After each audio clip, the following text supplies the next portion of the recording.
So, let's get right into it. A huge AI company, Anthropic, just flipped a switch. And practically overnight, for thousands of developers, a tool they depend on just went dark.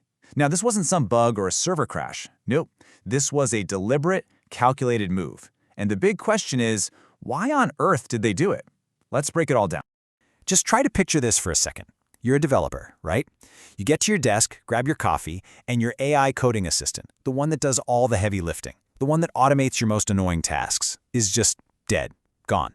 No warning, no email, nothing. That is exactly what happened to a ton of people who were using tools powered by Anthropic's incredible AI, Claude. And the reaction?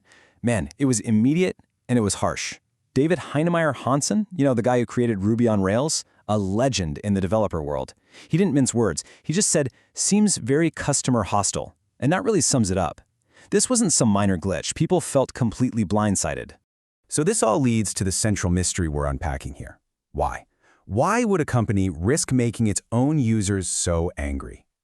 And why would they also block access for competitors, like Elon Musk's new lab, XAI? Because this wasn't just one thing, it was a bunch of things all at once, and it signals a massive shift in how the AI world works. Okay, so to really get the why, we have to start with the what. What actually happened here? Well, Anthropic didn't just randomly pull the plug. They rolled out some new, really specific technical blocks, and they were aimed at one thing and one thing only, stopping outside apps from basically pretending to be their own official software. And the key piece of tech to understand here is something called a harness. Think of it like a superpowered remote control for your AI subscription. See, you'd pay a flat fee for Claude, which is designed for a human to chat with. But a harness lets a computer program take over that same account and run insane automated jobs, way more than a person ever could.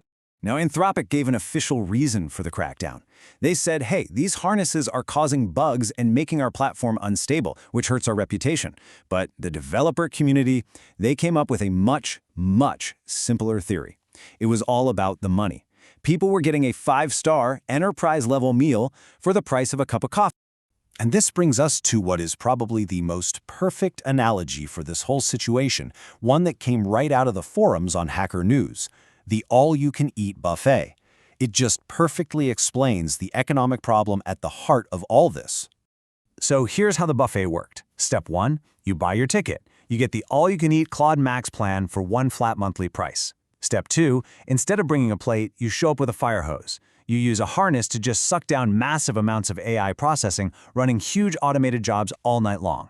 Which brings us to Step 3. You are running up a colossal tab for Anthropic that you are not paying for. And look, we are not talking about a few extra dollars here. A single heavy user could easily burn through over $1,000 worth of AI computation in 1 month, all while paying that small, flat subscription fee. When you see a number like that, you can see why Anthropic decided the buffet had to be closed. But hold on, because this story has another huge layer to it. This wasn't just about money. At the exact same time Anthropic was cracking down on those harnesses, it was also building up walls to keep out its direct competitors. This was about protecting their business model, for sure, but it was also about protecting their competitive advantage. And the biggest competitor they went after? None other than Elon Musk's AI lab, XAI. Suddenly, their staff found that their access to Anthropic's models, which they were using through a really popular coding tool, was completely shut off. This wasn't a coincidence, it was a clear two-pronged strategy. Now, how could they just do that? Well, Anthropic had the receipts. They pointed directly to their own terms of service, which very clearly forbid using their models to, you guessed it, develop a competing product. So by using Claude to help build their own AI, the folks at XAI basically walked right into a clear violation. And if this whole thing sounds kind of familiar, well, it should. This is not the first time Anthropic has aggressively defended its turf. Actually, when you zoom out, you see this latest crackdown is just one more step in a very clear, very consistent pattern of enforcement. Just look at this timeline. You can see the pattern building. Back in June of 2025, they cut off a coding tool called Windsurf. Then, just a couple months later, they revoked access for their biggest rival, OpenAI, because they were using Claude to test their own models. And now, in January 2026, we see this huge escalation, blocking both XAI and the open source tools at the same time. It's a clear strategy. Build a wall around the ecosystem. All right, so we've covered the what and the why. But let's get to the most important part. What does this all mean for you? Because whether you're a developer, a CEO, or you're just fascinated by AI, the rules of the game have seriously changed. So for any business out there, the takeaway is crystal clear. The Wild West days of cheap, unofficial workarounds are pretty much over. First, you have to prioritize using official APIs. Yeah, they cost more, but they're stable and you get support.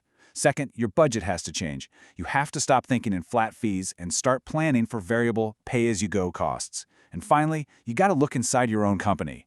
This thing people call shadow AI, where developers use their personal accounts for company work, that's now a massive business risk that could get you banned. And all of this leaves us with one last, really big question. That open, freewheeling, collaborative spirit of the early internet seems to be fading. As these AI models become as critical to our world as the power grid, are we just headed for a future of closed ecosystems and walled gardens where a handful of giants control everything? That's something we're all going to have to think about.